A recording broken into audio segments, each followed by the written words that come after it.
Welcome everybody to this, our first members introduction session for the International Science Council. My name is Alison Meston and I'm the Communications Director for the ISC, and I'd like to introduce a few of my colleagues who are on with me. So Martin Visbeck, who will be taking us through the first part of the ISC welcome discussion. Martin is a board member and he's also chair of the Council's Outreach and Engagement Committee. Martin, I don't know if you want to say a quick hello before we get moving. Yes, good morning and welcome. I'm glad to see so many of you here, and it'll be my pleasure and privilege to tell you a few things about the International Science Council in a minute. Thanks, Martin.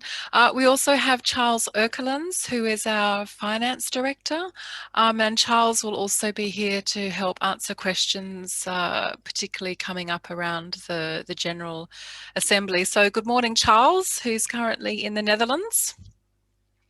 Good morning, everyone. Nice to be here.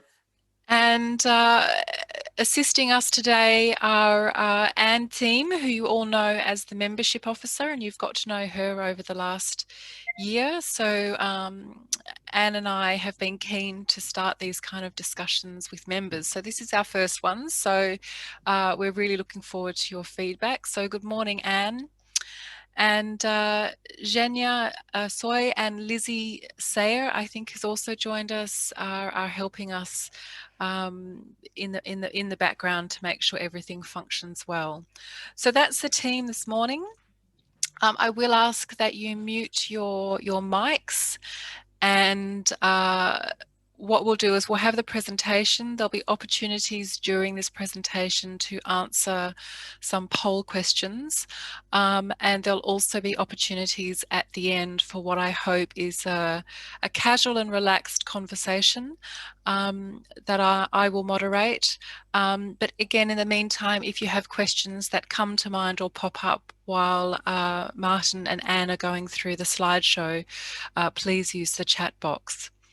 I'm going to hand you over to Martin, who'll take you through some introductory slides. Some of this might be old news for you, but for those of you who are new members or new office bearers, I hope this will enlighten you on the background of the International Science Council. Thank you very much, Martin. Over to you. Well, thank you very much, Alison. On one more time, a very warm welcome to this morning's, afternoon's, evening's information session on the International Science Council, and in particular here from a perspective of members.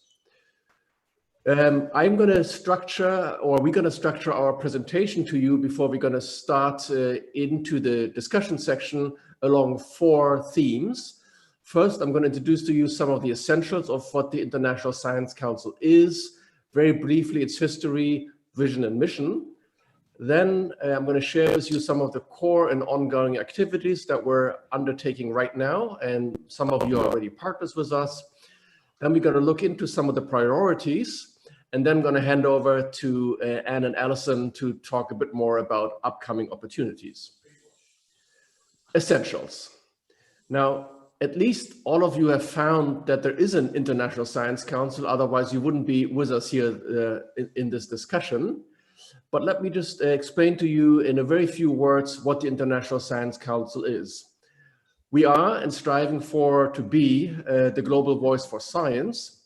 It's a global membership-based organization. So it's the members of the International Science Council that are really the most important part of it. The International Science Council as an organization was founded only in July of 2018, so it's a really young organization, you might say. But the foundation of the International Science Council is actually, or it stands on the shoulders of very strong organizations that preceded it. And one is the International Council for Science, also known as ISC, which has a very long tradition, almost 100 years of working together with international communities. And I'm going to show you in a minute what these communities are, also a membership-based organization. And the other membership-based organization is a little bit younger, but that not mean that it's less important. It was the International Social Science Council. So by merging, the International Council for Science was a little bit more natural science oriented with the International Social Science Council, social science focus. We become a much more broad and holistic science organization, the International Science Council. And I think we've asked members of both organizations whether there was a useful thing to do, and we had great support for that. And we had almost a 3-year transition process by bringing the organizations together. And I think in hindsight, we would always say that this was a great success and a much needed move to make really these communities to work closer together so we can really speak with one voice for the sciences. And let me say here, I'm a German speaker and from Germany originally. So if I try, and I'm going to make a little translation game for you to show you what the difference is. When I translate science into German, the German word for science is called Wissenschaft, creating knowledge, Wissenschaft. If I translate the German word Wissenschaft back to English, I should say natural science and social science. So depending on which language you are part of, the word science is either more inclusive or less inclusive. In other Anglo-Saxon contexts, science sometimes refers to natural science only. So in the International Science Council, we take the broad definition of science, the definition around things like Wissenschaften, where social science and natural sciences are on equal footing under the word of science.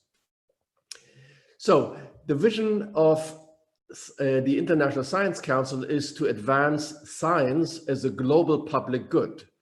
What does that mean? It means science is part of everything we do in society, and we cherish that. What are other global public goods, like the air we breathe, the water that we drink, the freedom that we enjoy?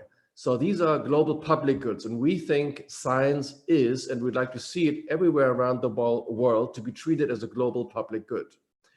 And the mission for our Science Council is to be the global voice for science. So we want to speak with you, all of you, the members, on behalf, or you speak on behalf of us, for the scientific community as such, the global voice for science.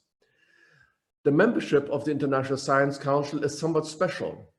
On the one hand, we have 125 organizations which are what we call place-based. You can call them national, but the strict definition of a nation is not exactly what we're doing. So sometimes we call them regional, but these are national members or place-based members that represent a certain region, like a country or something akin to that. And they're either academies of sciences or research councils. And that has to do just the way in which science is organized in different parts of the world. Some parts of the world have strong academies which organize and represent most of the scientific community. In other parts of the world, it's more the research councils. But it's also possible to have more than one member from one region, place, country in this category. Right now, we have 125 of them, and maybe this consultation and discussion leads to 1 or 2 or 3 more of those. So that's that category. We have a second category of members, which are what we call the international scientific unions and associations. And they certainly span the natural and social sciences. So what is a union? So a union is the chemist of a region, and that's globally now, or the political scientist, or we have a union of geoscience, we have a union of mathematics, we have a union of psychology. So these are theme-based, discipline-based organizations, global in footprint. We have 40 of those, very important part of our membership. So the first one is place-based, the second one is discipline-oriented.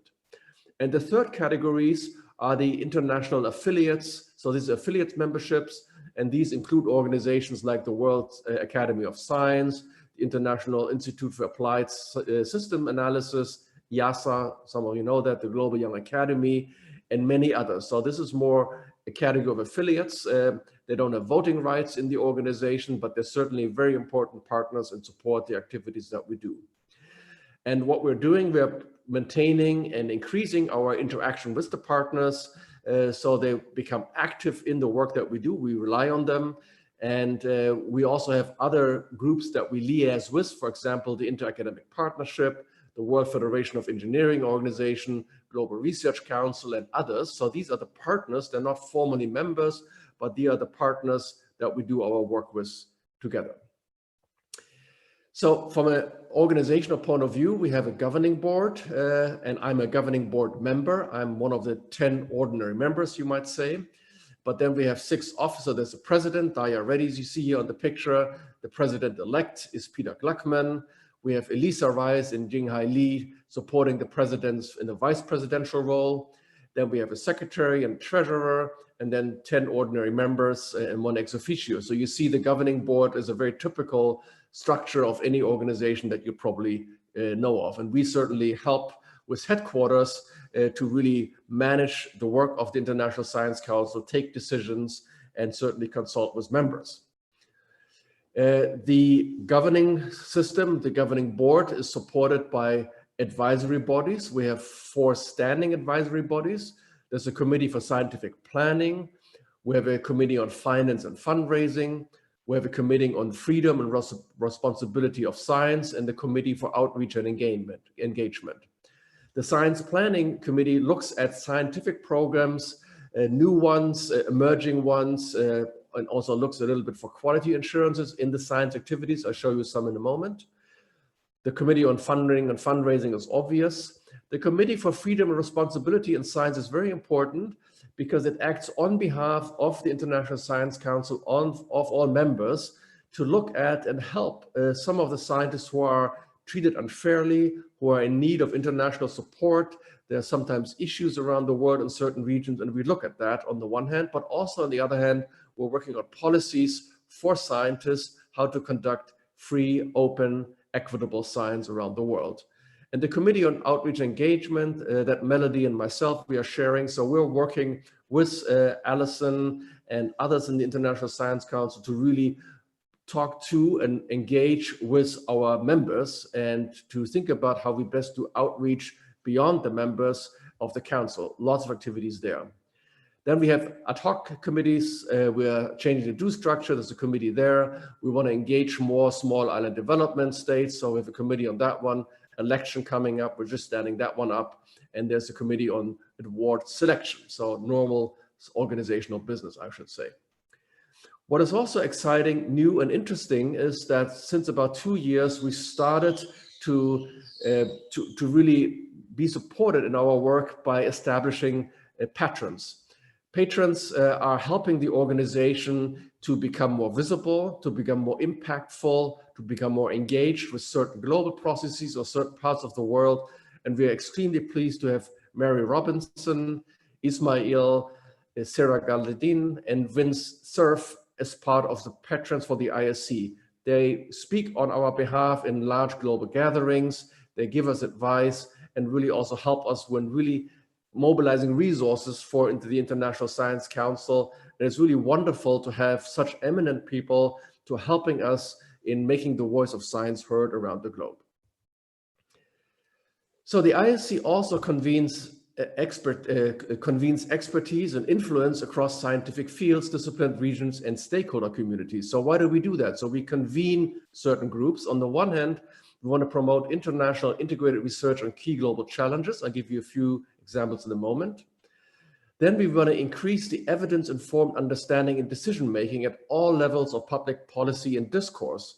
So it's really important that the scientific community gets heard and also engages with evidence-based decision-making in our societies. We support the continued and equal development of the science system in all parts of the world. Science is never done. The science system is changing. New challenges come up. There's a challenge of bringing on the next generation. There are certain parts of the world where the system is changing and then the role of science can be enhanced. So we support these processes around the globe. And we also want to protect the freedom and advocate the principles for the responsible practice of science. And I think you know in your parts of the world and globally that scientific freedom is not given everywhere. It's something we always have to fight for and take a stand for. In some parts of the world, it is questioned that the facts which are generated by knowledge-based systems like science are not accepted as facts. And also the scientific process, the scientific independence, the value of science is often under attack.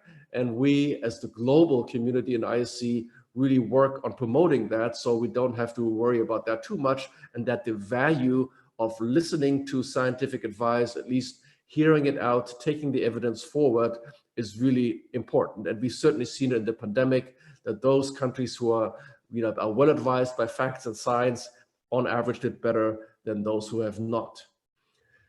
So what are the core and ongoing activities of the Council?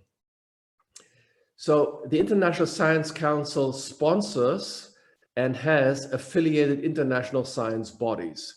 And on this slide, it's a little bit complex, and I apologize for that, but you get to know the International Science Council and its complexities already here, and there's certainly much more we could show. I'm going to start here at the bottom left. So we have a great partnership, and part of what we do is the International Network for Government Science Advice, INGSA.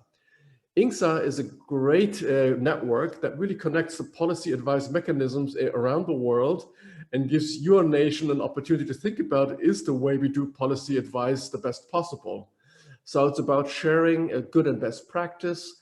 It's about thinking about ways in which we can make what's known in the science heard and used in government advice. And it's really interesting to talk to the diplomats of the countries and also have them to exchange with us. And it's a great group. Then we support global observing systems, for example, the Global Climate Observing System and the Global Ocean Observing System. These are global networks that take the measurements and the data which are important to understand where our environmental system is heading. We have international research programs, things like Future Earth, the World Climate Research Program, the Integrated Research on Disaster and Risk Program, Urban Health and Wellbeing Program, and the Comparative Research on Inequality.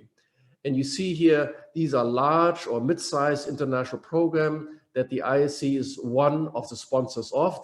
Many of them are co-sponsored together with other organizations like UNESCO, like the World Meteorological Organization, like the United Nations University, and so on. On the right, we have international data bodies. We have the Committee on Data for Science and Technology, CODATA, and also the World Data System. These are international groups that help us with the challenge, how to harmonize the data flows on interoperability, good and best practices, also safety and security, and all the ethical issues around data and data sharing. And here on the top, we have international scientific committees, groups like the Antarctic Research, the Scientific Committee on Antarctic Research, SCAR, the Frequencies for Radio Astronomy and Space Science, IUCAF, the Scientific Committee on Oceanic Research, SCORE, the Committee on Space Research, COSPA, and also Solar Terrestrial Physics. So these are international bodies, typically around a discipline, that have the opportunity to advance science and regulatory aspects that facilitate and promote scientific access in certain part of the regions, or make that more efficient, more collaborative, more standardized.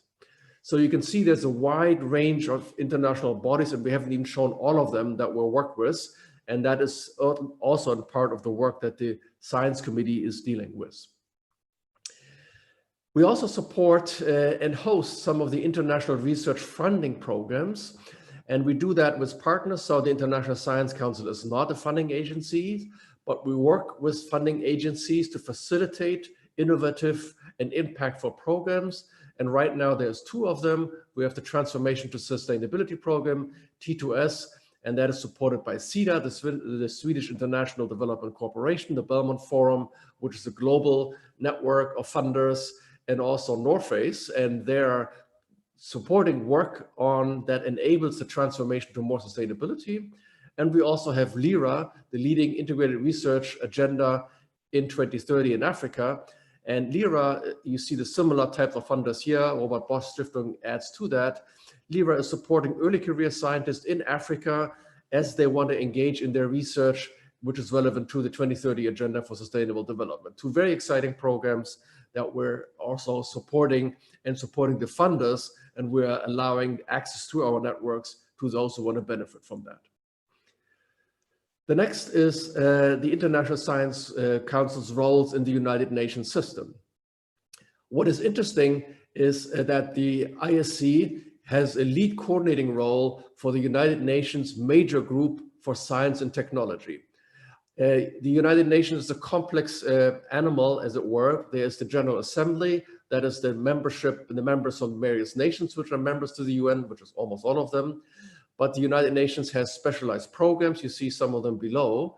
But the United Nations has also what they call major groups. So there's major groups, for example, for women, for disabilities, and things like that. And there's also a major group for science and technology. And the ISC is the lead coordinator for that. That means that through our members, the membership have through the council access to the UN. You can speak at the UN consultations as a member of the major group. And many of our members are aware of that and use that possibility to speak at the UN on issues that is relevant for them. It's also a great asset for our programs, like things like Future Earth and so on, who had made interventions at certain UN negotiations. We also work with UN agencies like UNDESA. That is the group that really looks at the 2030 agenda, United Nations Development Program, United Nations Program Disaster Risk Reduction, United Nations Educational, Science and Cultural Organization, UNESCO, the United Nations Environment Program, UNEP, and also the World Meteorological Organization. And there's a few more, but it gives you a feel that we're also strongly networked and partnering with UN actors here. So it is really exciting to have that access to the United Nations and to really engage in global policy processes. And because of our special role that I just highlighted, there are certain agenda items in the UN that are of high relevance to our members and the ISC as a whole. First and foremost is the 2030 Agenda for Sustainable Development, but also the Sendai Framework for Disaster Risk Reduction, the Paris Agreement on Climate Change, and the New Urban Agenda. So these are the four policy instruments or global agreements that we around 2015 all agreed to. And now it's time to use science to support the implementation of these global processes. And that's exactly what we're doing at the ISC with our partners and members. So there's specific activities that are shown here exemplary. I'm not going to speak to all of them. I myself are very much involved in one which is here in the middle. That is the International Decade of, or UN Decade of Ocean Science for Sustainable Development, starting next year. But we also have the Hungarian Academy working with us on the World Science Forum. We will have the Research Council of Oman working with us on a global science dialogue, and many other activities like that, which we do together with UN actors largely. Priorities. So the priorities are have been defined in consultation with our members, and what we have developed and delivered to membership is the International Science Action Plan. And I'm going to pause here for a second, and the action plan sets out a couple of agenda items. I'm going to speak about them in a moment, but I think it might be instructive to all of us to understand how many of you actually know that there is an International Science Action Plan, who have had access to it and maybe even read it or parts of it. So we're going to open up a little poll for you to engage, and now you can answer. So I see it here also in front of me. Are you familiar with the International Science Council Action Plan? No, yes, I've heard about it. Yes, I've read it. Yes, our organization is involved in some of the projects. So please submit whatever your answer is. And then we'll give you a few, like a minute or so to think, to breathe. And then I think Anne will share with us that result of all the things that you voted on or told us whether you're already familiar with it or not. And I think it'd be helpful for me to see where you, the participants, are. And certainly we can, then I'm going to introduce to you a little bit the action plan, and then we can discuss any questions you might have a bit more. And I think there's already a link to the action plan in the chat. For those of you who have never heard about it, that's the way to get to it.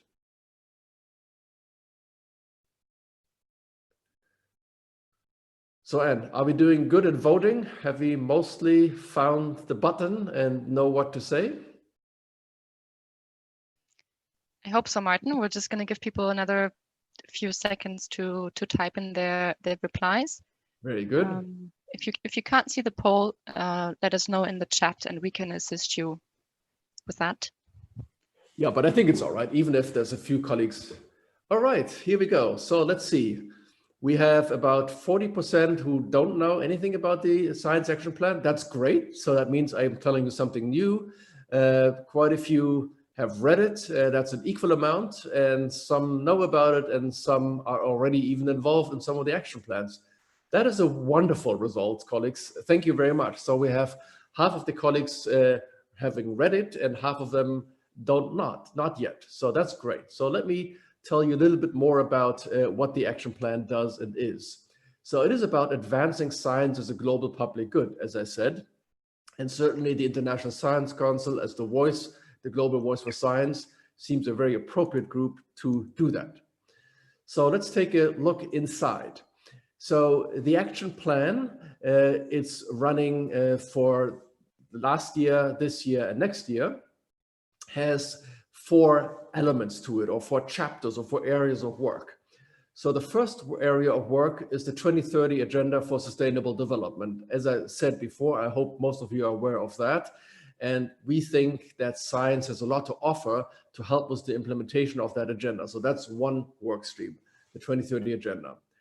The second work stream is around the digital revolution. And I don't have to tell you how rapidly that is coming upon us, and the global pandemic has accelerated that even more. So it seemed appropriate already in 2018 to really have some work streams around the opportunities that the digital revolution has also for science. The third one is science and policy and public discourse. So it is the role that scientists play, for example, in scientific advice and other areas around society. And the fourth area of action is the evolution of science and the science systems as such. So changes in the science system and how the International Science Council can support you in your quest to make the science system even better, more equitable, more impactful, and the like. So let's look into this a bit more. The way the action plan gets played out is that we're proposing a certain set of action projects, and some of them are listed here. I won't read them all of you in the various areas. I encourage you to pick up the document and read it for yourself. And then we're looking for you, the members, our sister programs, partners, to engage in some of these action projects. And I'm giving you 1 or 2 examples of them. So the action plan lays out a sort of a menu of projects, and we want the members and the partners to engage with the council to do some action around these projects. So one of them has been going on since this year pretty much, and I think it was sort of also a little bit prompted, the timing of it, by the global pandemic. And we're really asking the question, is it time to rethink it a little bit about human development? It's been 30 years since the first Human Development Report. We have a partnership with the United Nations Development Program, and certainly we're thinking about how should we think about human development in the light of the 2030 Agenda, in the light of global climate change, in the light of equities and inequities around the world, but also hearing from practitioners and experts in the natural and social sciences. And we've setting up a multimedia website for it. So it's a very exciting project, this rethinking of human development. There's webinars and activities, and I encourage you to engage in that. And it's one of the ways how we continuing the global dialogue around science. The second project is a more technical work. It's on hazards, definition and classification and review. So here's a work that we do at the ISC, which is really helping the experts to understand when we talk about a landslide, what is that? When we talk about a disaster, what is that? So it really helps us and the members, and key members are here, the Public Health England, the Integrated Research for the Disaster Risk UN and UNDDR, so these disaster risk programs, but also other programs, scientific unions and the like, that we really, on the one hand, want to support the 2030 Agenda, but what we need to know is what is the definition and classification of these hazards? And there has been some uncertainty around it. So the International Science Council helps in standard setting definitions and easing the communication around the disciplines by works like this one. The next one is around open science.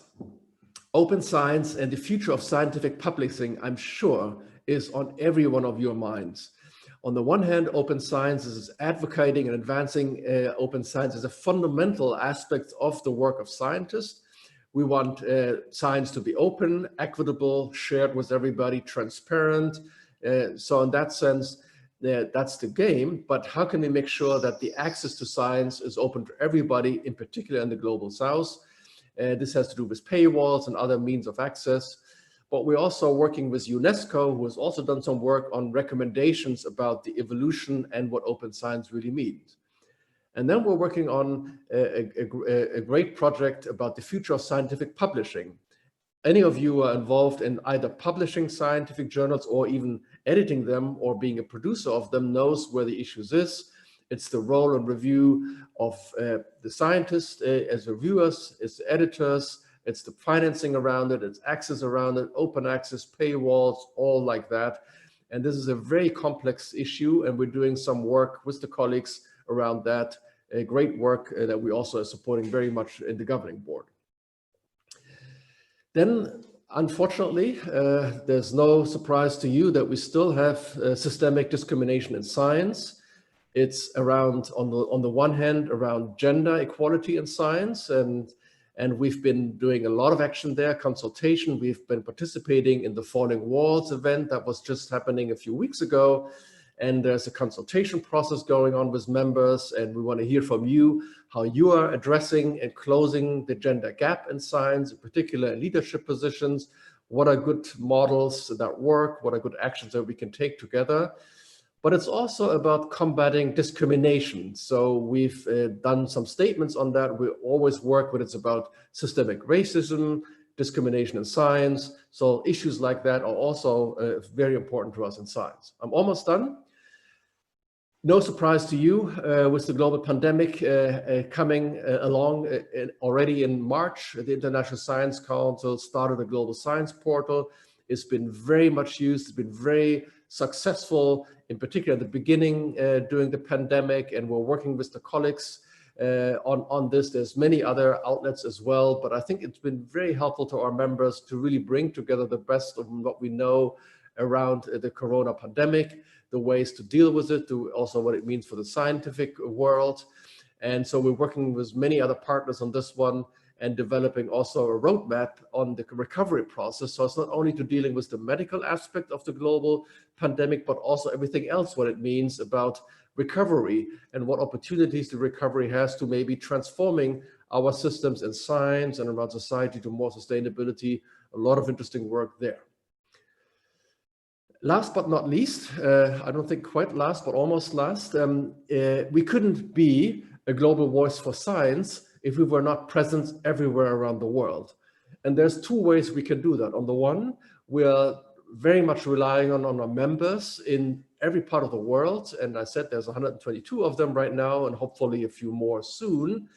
But we also have the possibility to establish regional presences in certain parts of the world which maybe are benefiting from an increased presence of science organization point of focus.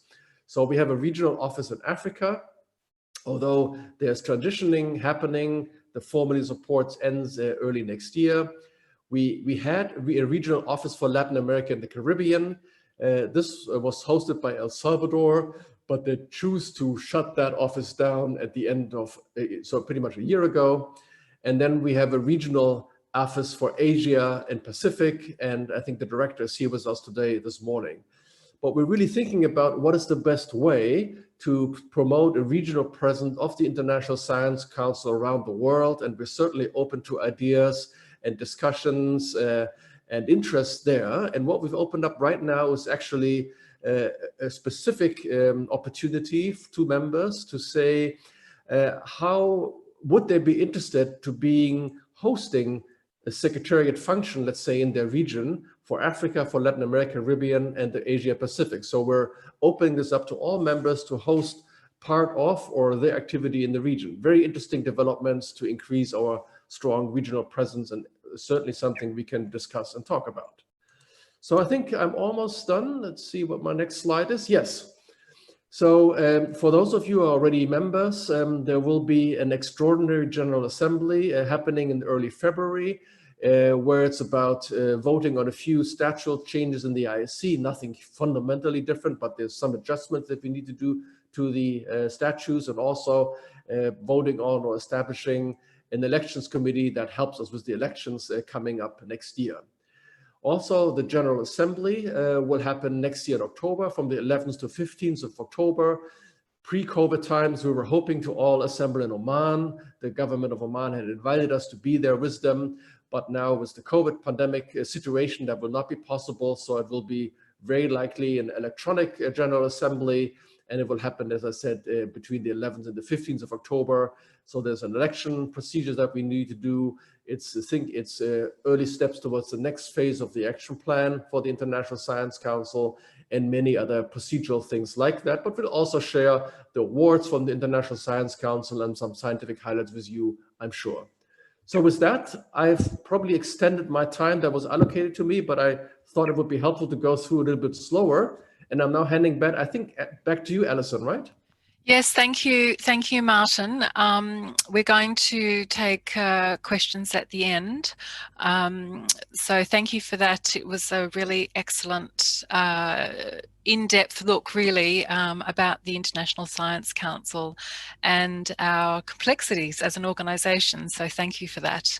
I'm going to bring in Anne now, who's going to talk specifically about the membership section of the website and how members can be involved and really navigate their section of the website to get the best out of their membership. So Anne, I'm passing it over to you. Thank you so much, Alison. I want to just mention that, of course, the General Assembly is one of the core opportunities to participate in decision making related to, for example, the ISC governance or the scientific strategy. But apart from the General Assembly, which takes place only every 3 years, there are many opportunities and many reasons to connect and collaborate with us, because the members of the International Science Council are really at the very heart of this organization, and we welcome and encourage your participation in any of our projects and in any of our activities, in anything we do, really, depending on your organization's interest and your organization's priorities. And the more our members are involved and the more we hear from you, the better we can represent your voices and be truly the global voice for science. And maybe just to start off with, I want to point out some general benefits of ISC membership, and these aspects listed here we're hearing from many of you is what you value about being a member of this organization. It is the internationality and diversity of the ISC, our convening power and ability to help close knowledge gaps by bringing together a wide range of scientific disciplines from both the natural and the social sciences, and being able to connect academies and unions and their members, and how this helps you to achieve your organizational priorities. Another much valued aspect of our work is our very strong relationship with the United Nations and several of its bodies, like Martin pointed out earlier during the presentation. And please be assured that we are constantly working on strengthening this relationship. I will speak more about your organization's possibilities to be involved in UN initiatives in a little bit, but I just want to mention two other aspects, which is your continuous access to updates on international scientific developments, for example, via our website or our social media channels, our newsletter, our membership updates, and so forth, and to international opportunities such as calls for nominations, consultations, expert groups, and many more. We acknowledge that several of our members are interested in funding opportunities, and Martin touched a little bit about on that when he spoke about our two funding programs. And this might be one of the few things that the ISC cannot directly offer, since we're not a funding organization. However, we do want to use our position as a convener to support you in this regard. And we do already advertise and share with you funding opportunities from partners as they become available, but we're also aiming to facilitate a series of workshops during the coming year to cover aspects like developing funding proposals and looking at case studies and best practices. So stay tuned for those opportunities. On this next slide, we have listed some of the more tangible benefits of ISC membership to give you the full spectrum of possibilities and opportunities as a member of the ISC. And the first row here applies to our voting members only. So you'll know, and Martin mentioned this during the presentation, that our members adhere to the council in 3 different categories. As the national member organizations or as an international disciplinary focused union or association. And members of both these categories have full voting rights. And the third ISC membership category are affiliate members who pay a much lower membership fee than national members or unions. And they're not entitled to vote on decisions related to governance, finances, or the scientific strategy, but who are entitled to nominate and vote for candidates of the ISC governing board and its advisory bodies, and who are also entitled or not entitled rather to endorse new membership applications. Apologies. So the affiliate members are all not entitled to vote on the aspects listed in the top row, but our voting members are, of course. But then when it comes to collaboration, access, and publicity, however, all members in all the membership categories are equal in their possibilities. So for example, to collaborate with us in the frame of the action plan and other emerging initiatives, as well as with our members, of course, and also with any of our affiliated bodies or partners, and in the frame of our work with the United Nations. I've briefly touched on our members' continuous access to updates on international scientific developments and to international opportunities, including funding opportunities, but I also want to point out our support for knowledge exchange among ISC members. I will come back to this in just a minute. And apart from the ISC General Assembly, members have access to and receive updates on other relevant events within the scientific community, including events facilitated by the ISC, like the one today. Lastly, I want to mention a very important aspect that I would like all of you to consider more closely and on a regular basis, which is our support for publicity.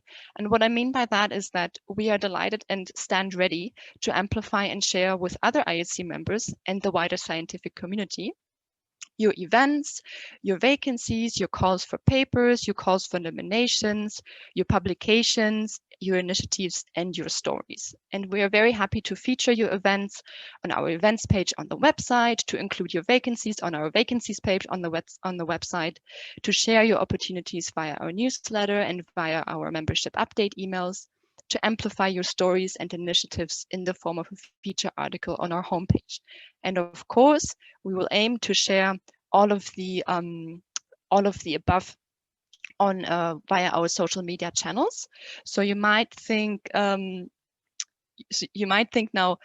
this sounds all fantastic, but how do I actually do this, and whom do I actually contact at the ISC regarding all of these opportunities for collaboration? And you will hopefully be delighted to know that the ISC has one dedicated focal point to liaise with the membership, and that's me, the ISC Membership Liaison Officer. So whether you want to get involved in a project within our action plan, or you want to, you want your organization's biotext on the ISC Membership Online Directory to be updated, whether you wish to report an update for our contact database because your president has changed, or whether you wish to share with us one of your upcoming events. So we can share all of this on our website via our social media channels. Please do not hesitate to contact me at any time for any of these matters and any aspects related to your membership with the ISC. I very much hope that you have been receiving our regular membership update emails, which we send out about 2 or 3 times a month, in which we inform the membership about the latest developments, events, and other opportunities within the ISC family and beyond. And I would like to quickly do another anonymous live poll, if I may, to understand how useful or not you find these update emails. You'll see the questions popping up in front of you, and I'll just give you a minute to go ahead and choose your answers if you want to participate.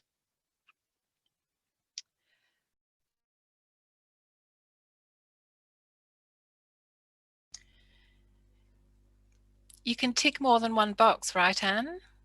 That's correct. Yeah, yeah. It's a multiple choice. Yeah, you can tick more than one box if that applies. Correct. I'll just give you a few more seconds to choose your answers.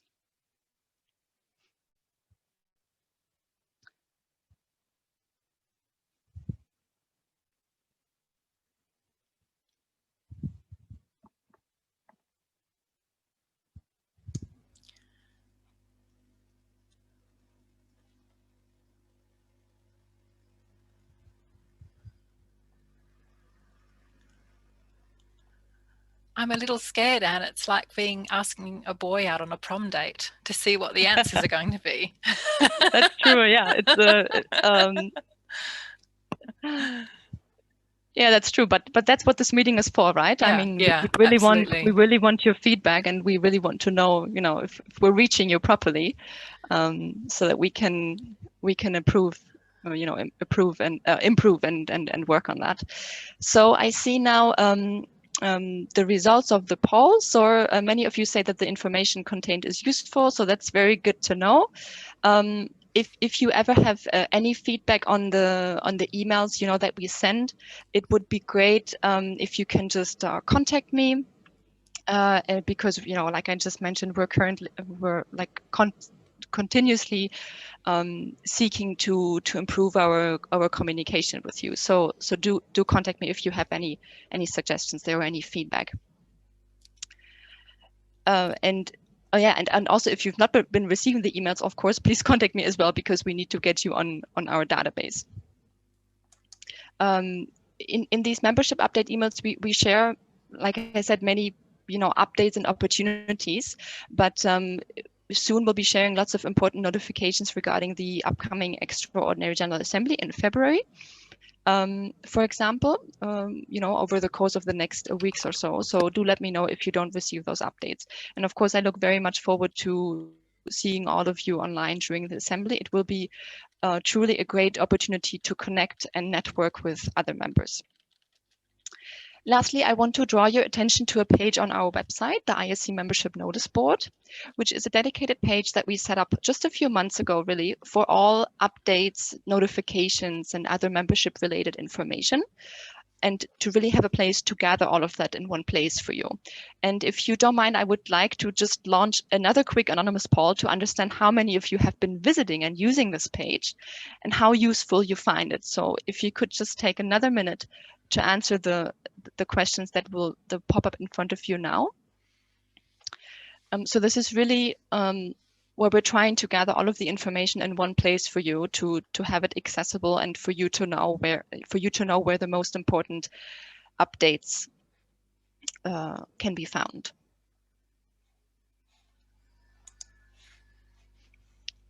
And again, a multiple choice should be possible here if you want to take more than one option.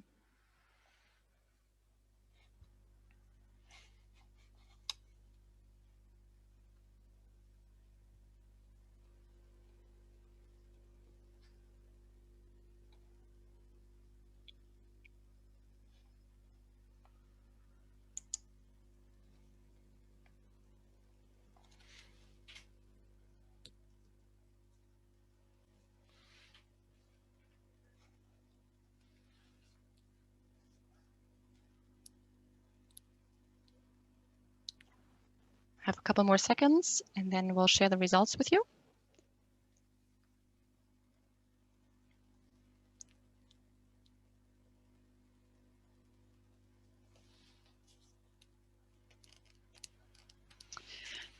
Okay, so about 40% didn't know about it, so that's good. We'll go into detail of that now. So thank you very much for letting me know. This is really a link that you should bookmark on your browser. And I really want to encourage you to visit this page frequently, because we really update the information there on a regular basis, and it's a really good opportunity for you to stay up to date with all of the opportunities. We gather all of the key links and all of the key documents that are relevant to our members. So let me just share my browser with you so I can show you how to actually get to this page. So when you're on the ISC homepage, council.science, you want to navigate to the top section, Our Members. And when you click on that, you'll see a little sidebar on the left-hand side called Membership Notice Board. And when you click on that, you get to the dedicated page that I was just referring to now. So at the top of this page, you'll find a little explainer about the information contained on this page. And scrolling down a little bit further, you'll find the current opportunities for ISC members. And as I mentioned, this section, just like all the other sections on this page, are updated on a regular basis. So for instance, the current opportunities include participating in two virtual discussions here that are for members only, the one from today and the one in December. I encourage you all to register to participate there. Another opportunity for voting members at the moment is to submit your statements of support for the current membership applicants. We do this about two or three or four times throughout the year, depending on how many new applications we receive. So all of our voting members are encouraged to support, to state their support for the current applications. In addition, there's the possibility to be involved in our project on rethinking human development. Martin mentioned this in his presentation, and I hope you've all seen our multimedia website and our publication conversations on rethinking human development. Both were just launched 2 weeks ago on World Science Day. As Martin mentioned earlier as well, members are invited to express their interest in hosting a regional presence of the ISC Secretariat, and members are also encouraged to nominate candidates for the 2021 ISC Awards program. You can also find out more regarding our involvement regarding your involvement in Global Science TV here, and if your organization would like to make a submission to the ISC COVID-19 Global Science portal and share with us your statements, your newest findings, your position papers, or other news related to the pandemic, please click on this particular item. And lastly, members are invited to contribute to our UN Ocean Decade blog series. A bit further below, there are some quick links that you will find, which might be of interest. And then under, in the next section, we have six different sections, which I just want to briefly give you a bit more information what these are about. So under key ISC dates and events, you'll find all of our upcoming events that are facilitated by the ISC, but also events where the ISC is invited as a partner or as a speaker. So please feel invited to join these upcoming webinars and meetings that are listed here. Especially, again, I want to point you to our knowledge sharing session on 8th and 9th of December, which is for ISC members only. We've invited an expert guest speaker and several ISC representatives or representative ISC members to speak about going virtual and to share their experience and learnings. So please register if you would like to join. The next section under key documents, we have gathered for you the most relevant ISC publications that are relevant for the membership. For example, the ISC statutes and rules of procedures, the action plan, and also a set of our logos if you ever need these for communications purposes, for example. In the section calls for nomination and participation within the ISC family, this is where you will find links to ongoing regional and global consultations, calls for nominations, competitions, vacancies, and also funding opportunities. And these are from our members and also within the ISC family, including from our affiliated bodies and partners such as the United Nations. And again, I encourage you to please share with me any opportunities you would like to share here on this page with other members so we can publish it on this page. The membership knowledge sharing platform relates back to my earlier mention of the ISC helping to close knowledge gaps and facilitating knowledge sharing among ISC members. And we have gathered here contributions from mostly our members on several topics, such as international science and science advice, COVID-19 platforms and campaigns, contributions on discrimination, ethics and science, and sustainability. And we've listed a few other interesting platforms. And finally, down below, you'll see an overview of the latest additions to the ISC membership family. Oh, and I just forgot a new addition that we have. We just added this a couple of weeks ago. This is a section where we are gathering links to podcasts or webinar series or online courses that are facilitated by ISC members. So have a look at that. And again, here you can see the latest members that were approved to the ISC membership.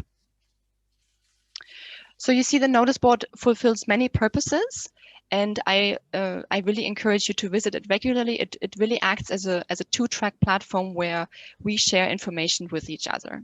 And if you have any suggestions regarding the notice board, or you would like to make a contribution, please do not hesitate to contact me. I'm just going back to the presentation now, and I really hope that all of this gives you a good overview of our various possibilities and ways that we collaborate with our members and our members collaborate with us. And I hope it became very clear that we stand ready to support you to explore synergies and to work together with you to advance science as a global public good. And to finish off, just allow me to launch another quick live poll to ask about your satisfaction regarding our membership outreach and our communication with our members, including the membership update emails, virtual discussions like this one, our newsletter, communication via our website, via social media, and of course, our engagement with members in the frame of the action plan. So please just take another minute to choose your answers. And this is the last live poll that we're going to do, but it really gives us a good feeling of where you stand and where we need to improve. So I'm just going to give you a little bit of time to choose your answers.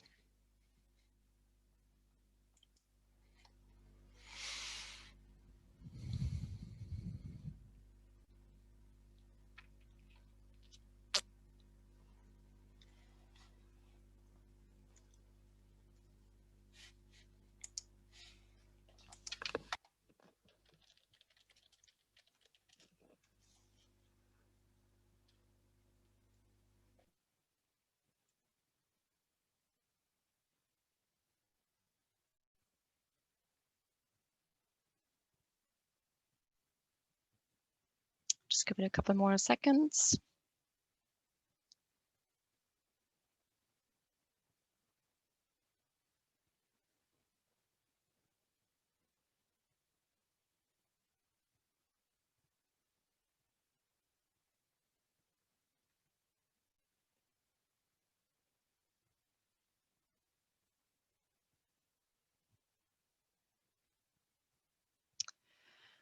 Okay, so I'm just seeing that most of you are very satisfied with our outreach and communication.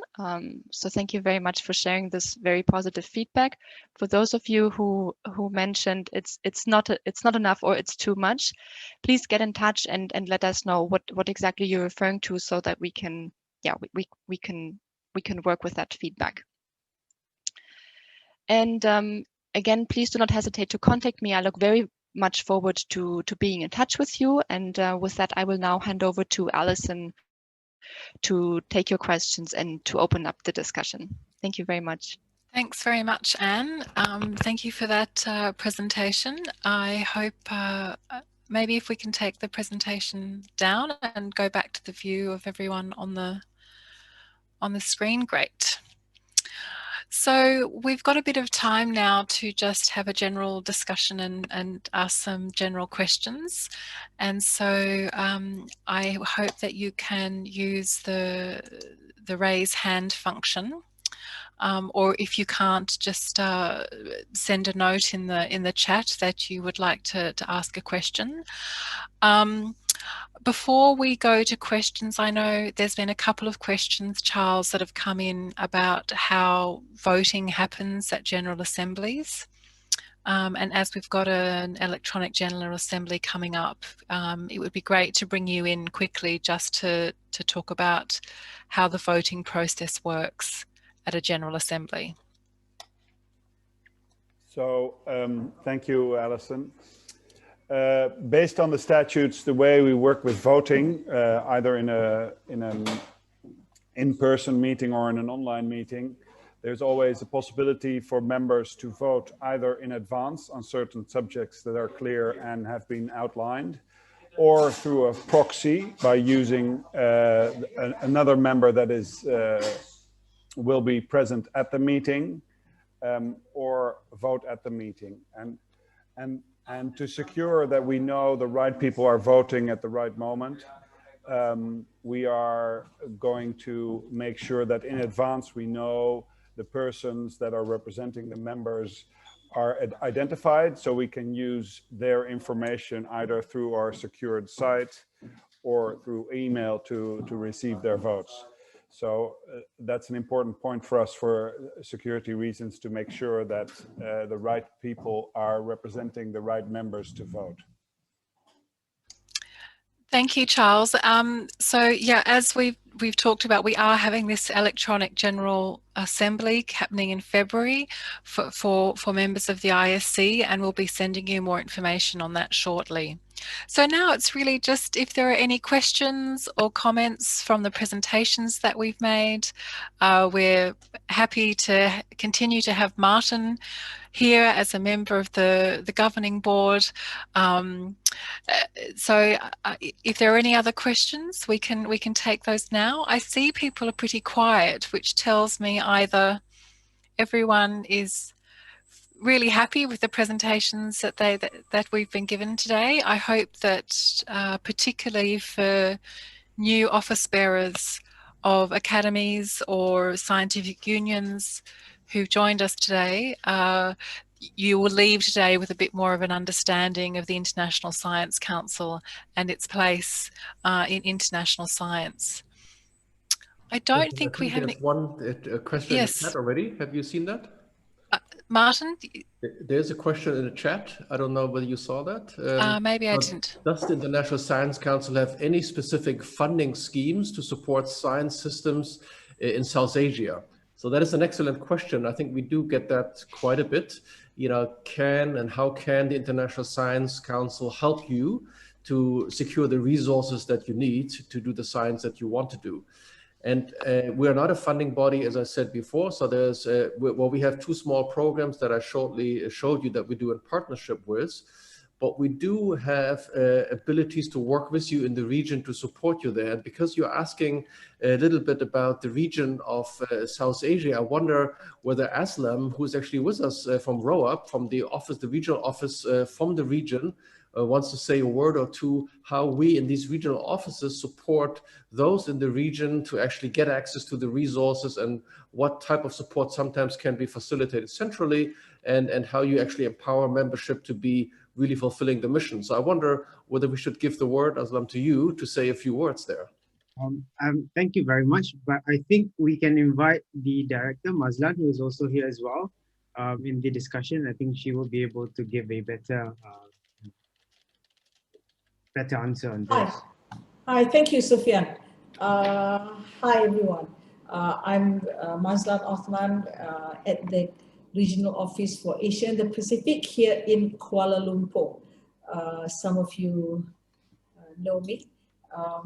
So what do we do here in the office in terms of supporting members in the region? What we have done, there are, under the Regional Committee for Asia and the Pacific, we established a funding mechanism we call ROAP Small Grants. Francis is familiar with this. So what we do every year is we send out a notice to all our members to ask them to apply for grants from us for programs under disaster risk reduction, climate change, or anything to do with the SDGs. And usually we give up to about $8,000 per project. And depending on how well and how much money we have that year, we could go up to about 4 projects a year. We also actively support, especially early career scientists in the region, to attend other meetings, whether they are ISC related or not, as long as there is some relevance to the 4 challenge domains of the ISC. So while we focus on early career scientists, but our particular focus is on least developing countries. And there are also other ways in which we can support other projects as long as we have overlapping interests. And we have done that in the past in many areas. Also, right now, a big amount of our funding is coming for disaster risk reduction, and we have had many workshops on this. But anybody interested can also come back to me and see what other ways we can support members. Thank you for that, Mazlan. I see a hands up. Yes, yes, I see there's a number of hands up now, which is good. So I'm going to go over to Michelle Bruce. So Michelle, if you want to unmute your mic and come in and ask your question. Hi, everyone. I'm actually here today. I'm representing two members. So I'm representing the Academy of Social Sciences in Australia, which is a new affiliate member, and also the Association of Asian Social Science Research Councils, which is a new organisational member. I wanted to ask a question, particularly in relation to ASREC, that's the Association of Asian Social Science Research Councils. We have a number of, or our members are national social science research councils and academies, and many of them are members of the ISC in their own right, and some of them are not. And I just had a question in relation to the ISC membership board. If some of our members who are not ISC members, have some events or things that they would like to promote, are we allowed to submit that to the ISC for publication on the ISC membership board as well? They're members through us, so I just wasn't sure if that would be possible. Thank you for that, Nancy. I'll bring in Anne to talk about that. I mean, I think one of the key things that we want to do is we want to promote international science collaboration and use our convening role to do that. But at the same time, we also need to ensure that we are focusing on our members.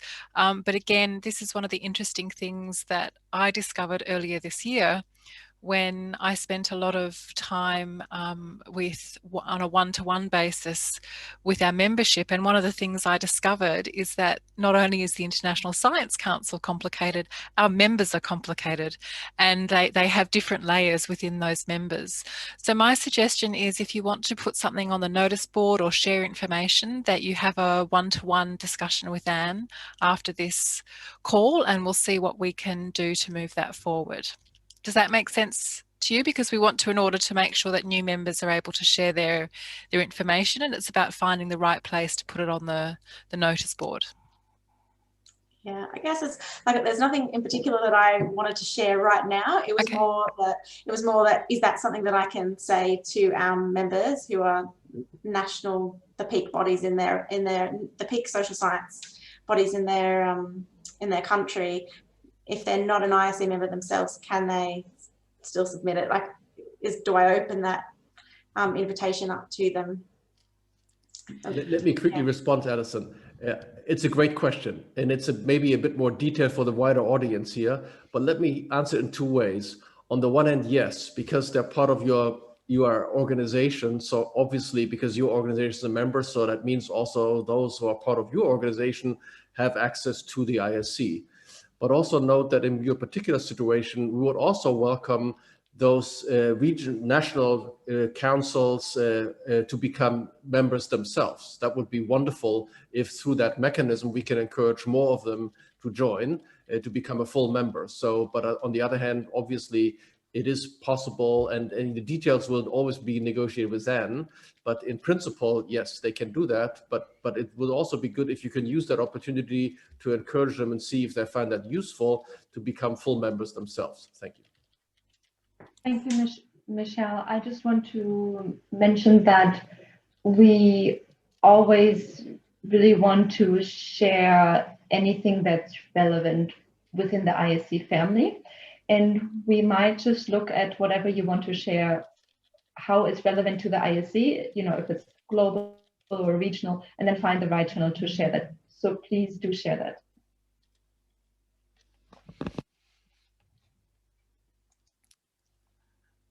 There was another, hang on, am I on mute? No, I'm here. Okay, there was another question which I thought was really good from Thomas Singjar. I think that's how I pronounce your name, Thomas. Where would you say the ISC has its strongest impact? What a great question, and a difficult question to answer. Zhenya, I'm not sure who's got the slides up, but that's what I'm seeing right now. So maybe if we could take that down, or just remove that from the front page of the webinar.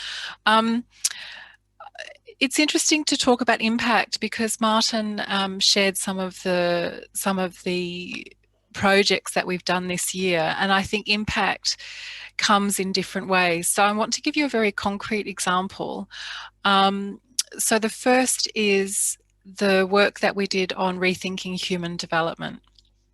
This came out of a discussion with representatives of the UNDP, the United Nations Development Programme, and it's their job to write the Human Development Report, and this year it's the 30th anniversary of that report. They decided that there was a need to have a rethinking of human development and particularly what the indices were, and they came to the International Science Council and said, will you reach out to your international scientific members and start the discussion. So this year we reached out to the members and we had a pretty major discussion at the height of the first wave of the COVID pandemic. And we had many entries into what people's views on were rethinking human development.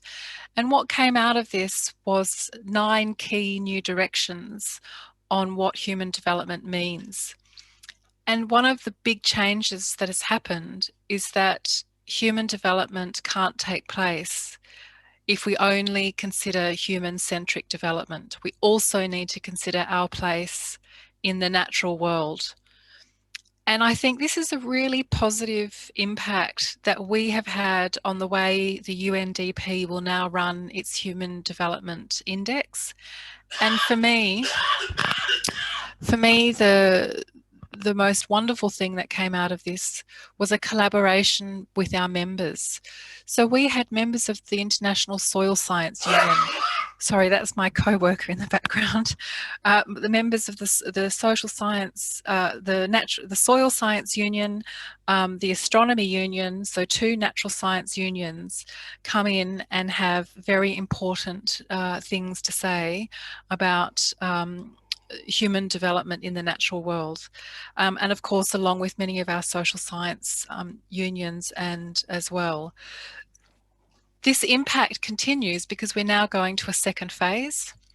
We're going to be signing an MOU with the UNDP, and we're going to continue to have this conversation well into next year with as many of our members as possible. So that's one example of a project of having an impact.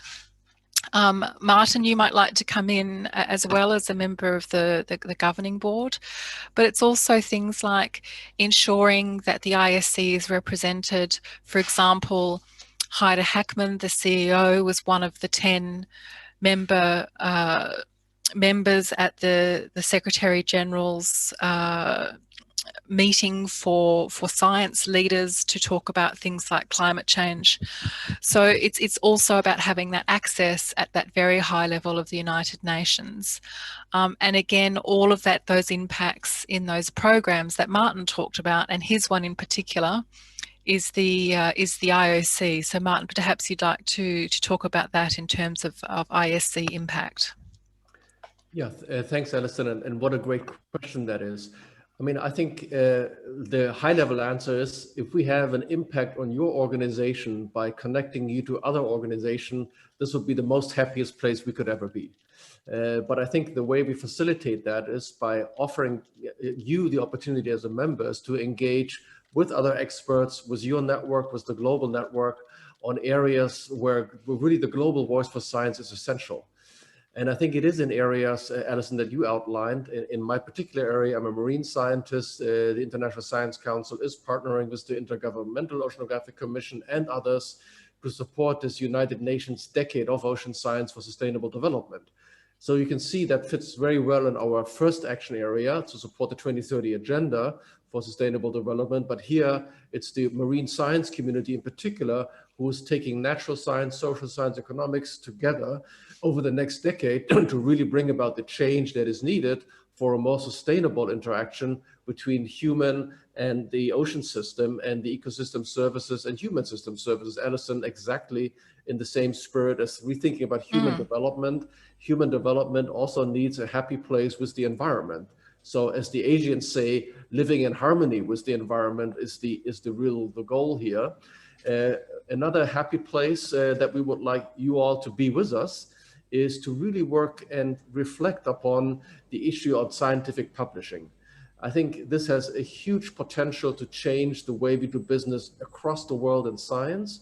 We all see that the track we're on is not good. We're going to hit a road crash, as we say, pretty soon, because it is just not, I mean, you know, the number of journals explode, the costs go up, you know, there's also predatory journals around. The whole process of scientific publishing is becoming more industrial. I always talk about the industrialization of science, and we're not sure that it actually supports the scientific system as such. So we wonder what are alternatives to the existing model. That's not to say everything is bad, but it's to say, how can we develop the area of scientific publishing into one that is more equitable, more fair, more easy accessible for all of us, and also supportive of what we really want to do, and that is promote the best science around the globe. Another area of impact is really to see how we can maximize collectively around the globe our support for the next generation. And I will highlight just the two programs that I think Anne mentioned that we're working in this particular case with young leaders in Africa. Many of them are just excellent scientists, just no questions about it. And we are trying to facilitate their ambition by giving them some resources that is supported by some development agency to really be impactful and work in their local systems to really reach to the goals that they want to reach out for. So I think there's a number of areas we can provide impact on. But again, colleagues, the most important thing to me is if it is impactful for your organization, we have done something right. And if the International Science Council is only helpful for headquarters, we've done something wrong, right? So let us know where we can support you and how we can be impactful for the work that you want to accomplish, and how we can open doors, provide platforms, you know, give you the networks and give your scientists in your area access to the global networks of science and science support. And if you can facilitate that, I think we're very happy. Thanks.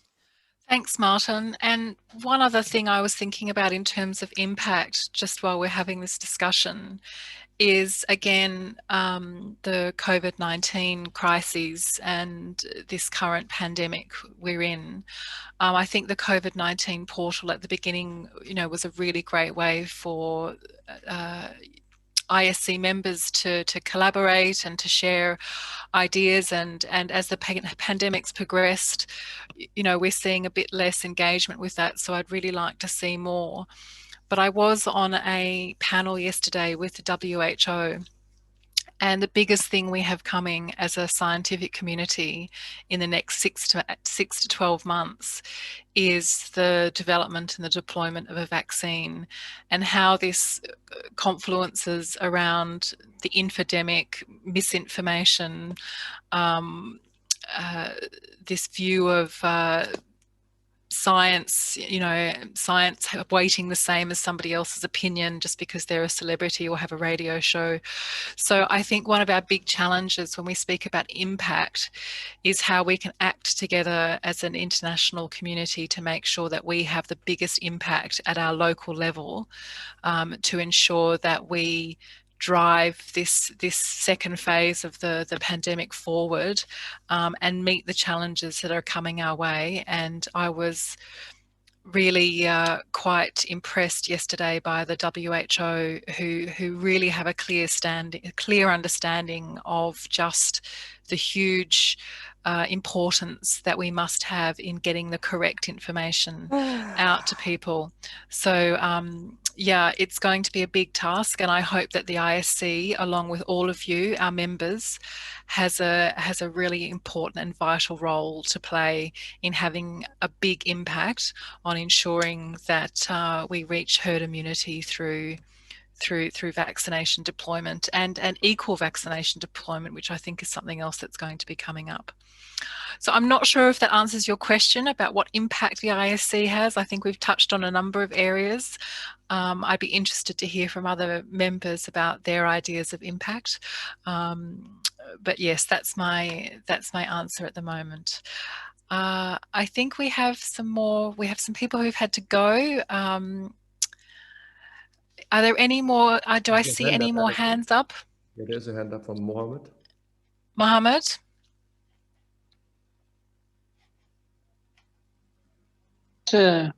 Thank you so much for excellent presentation. Yes, my question is, there are many innovation in my organization. Ask me, they are looking for to open and establish a workshop lab to progress their idea. So I want to know, it is one of your interests to work in this field? Mohammed, I think you're referring to having a workshop lab for your organization. Pardon? Right. Yeah. Yes. Okay. So again, this falls back a bit on what Martin said at the beginning, that the ISC doesn't really do these kind of one-off supports for those kind of things, but in a convening role, in our convening capacity, what we can do is catch up with you after this discussion, find out what you're really looking for, what kind of workshop you're looking to do, and we can put you in the right direction of other organisations that can assist you with that. So I'll make a note for us to catch up with you after this discussion. Okay. All right. I think a lot of people have to go. We're coming into our at the end of our discussion. There's somebody who's not on mute. If I can ask them to go on mute, thank you. Before we go, Charles, is there anything else that we need to just touch base with members from a governance point of view while we have everybody here? At the moment, no. I think it's good. You noted the 2 General Assemblies that are coming next year, so it's good to repeat once more that in February we have an extraordinary GA, and we will shortly be sending members the agenda for that. So I think that's good to point out. And also the October GA, which is our general once in a 3 years General Assembly. It's good to note the dates and to make sure that people can be present at that. Although virtually, please note the dates and make sure you're there. Okay, and I've made notes that we'll catch up with Michelle just to talk further about her question, and we'll catch up with Mohammed just to talk about his question a bit further. And I've also made a note to catch up with Nancy on her question. We'll do that bilaterally. And Anne, did you have anything that you would like to add before we go? Thanks, Alison. Just really reiterating the importance of the membership notice board, your go-to page to find out all, the current updates, notifications, information for members. And again, to please not hesitate to contact me for any of the matters that we've touched on today. And we look very much forward to enhancing our collaboration with you. Thank you. Thank you so much for joining. Thank you, Anne. Can I thank Martin for giving up his time this morning as a member? I was a very busy member of the governing board and taking us through the introductory slides. Thank you for that, Martin. It was absolutely brilliant. And I hope to see you all on the 8th and 9th of December. Is that right, Anne? Yes, that's correct, Yes, for the yes. knowledge sharing session Yes. regarding virtual meetings. Yeah, so exactly. we have a knowledge sharing session on the ins and outs of virtual meetings, as obviously the pandemic situation is probably going to remain where collaboration is going to be done virtually, and equally we know as a scientific international community we also have to start thinking about our carbon footprint, and so really this session is how we look at doing virtual meetings online, hybrid meetings and things like that into the future. So I hope it will be a really good knowledge sharing platform. All right, thank you very much, everybody. I'm going to say goodbye. This session has been recorded, and I'm assuming, Anne, that people will be sent a link if they've missed anything. Yeah, in one of the next that link. membership update emails, Correct. It will be included, exactly. All right, thank you, everybody, and I wish you a good night or a good afternoon or a good morning, depending on where you are in the world. Thank you and goodbye. Thank you. Bye-bye.